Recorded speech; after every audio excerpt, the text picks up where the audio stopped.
ইউটিউবে রঙিন মাছের চাষ দেখে নিজেই তা করার স্বপ্ন দেখেন, আর সেই স্বপ্নই এখন দিচ্ছে সাফল্য। ঠাকুরগাঁও পৌর শহরের সরকারপাড়া এলাকার বাসিন্দা গোলাম মর্তুজা মনা ছাদের উপর গড়ে তুলেছেন বাহারি রঙের মাছের খামার, যেখান থেকে প্রতি মাসে আয় করছেন প্রায় 30,000 টাকারও বেশি। 2021 সালে কয়েকটি প্লাস্টিকের ক্রেটে ছোট পরিসরে রঙিন মাছ চাষ শুরু করেন তিনি। শুরুটা ছিল শুধুই শখের বশে, তবে সময়ের সঙ্গে সঙ্গে বাড়তে থাকে পরিধি। বর্তমানে ছোট উদ্যোগটি রূপ নিয়েছে বাণিজ্যিক খামারে।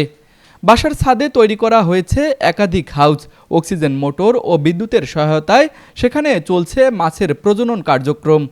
গাপ্পি, মলি, গোল্ডফিশ, গোরামি, জেব্রাফিশ সহ 20 থেকে 30 জাতের বাহারি মাছ উৎপাদন করছেন এই উদ্যোক্তা। প্রতিটি মাছ 10 টাকা থেকে শুরু করে 300 টাকা পর্যন্ত বিক্রি হচ্ছে। অনলাইন, বাসা এবং নিজস্ব প্রতিষ্ঠান থেকে চলছে বিক্রি।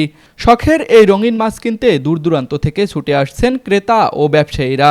নদীমাতৃক দেশে ওনার যে মৎস্য সম্পত্তিটা যে চাষটা করতেছে এটা অতুলনীয়, এটা তুলনা হয় না। ওনার কাছ থেকে আরও অনেকে এই মাছের চাষের প্রতি আগ্রহ পাচ্ছেন, অনেকে নতুন নতুন উদ্যোক্তা সৃষ্টি হচ্ছে। আমিও এখানে আছি নতুন ধরনের মাছ দেখার জন্য, এবং আমিও চিন্তা ভাবনা করতেছি যে আমিও এটা নিয়ে কাজ করব আর কি।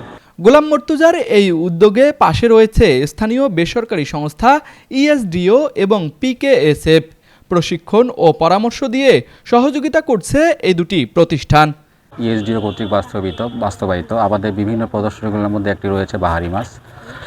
এই বাহারি ছাদে বাহারি মাছ চাষে বিভিন্ন ধরনের প্রশিক্ষণ এবং কারিগরি ও উপকরণ সহায়তার মাধ্যমে আমরা আমাদের ঠাকুরগাঁও অঞ্চলের অনেক উদ্যোক্তাদের এগিয়ে নিয়ে যাওয়ার চেষ্টা করছি। তারই ধারাবাহিকতায় আমাদের আজকে যে বনা ভাই, উনি শুরু থেকে খুব অল্প থেকে শুরু করছিল, এখন উনি একটা উদ্যোক্তা এবং উনি কমার্শিয়ালভাবে বাহারি মাছ বিক্রি করছেন। উদ্যোক্তা গোলাম মর্তুজা মনা বলছেন, ছোট পরিসরে শুরু করলেও এখন প্রতিটি মাছ থেকেই প্রজনন ঘটানো হচ্ছে, আর এই মাছ বিক্রি করে বাড়তি আয় হচ্ছে মাসে প্রায় 30,000 টাকা। আসলে বাহারি মাছ একটা হলো দেখতে সুন্দর, সৌন্দর্য অনেক, এটা হলো যে সবাই পছন্দ করে, হ্যাঁ, এবং এটা অল্প জায়গার মধ্যে রাখা যায়, ঘরের মধ্যে রাখা যায়, টেবিলের মধ্যে রাখা যায়, শোপিস হিসেবে রাখা যায়। তো এটা যেহেতু মানুষের আমাকে আকর্ষণ করে এবং অল্প জায়গার মধ্যে চাষ করা যায়।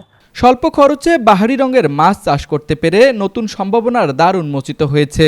সঠিক প্রশিক্ষণ আর উদ্যোগ থাকলে বেকারত্ব দূর করে স্বাবলম্বী হওয়া সম্ভব, এমনটাই মনে করছেন সংশ্লিষ্টরা।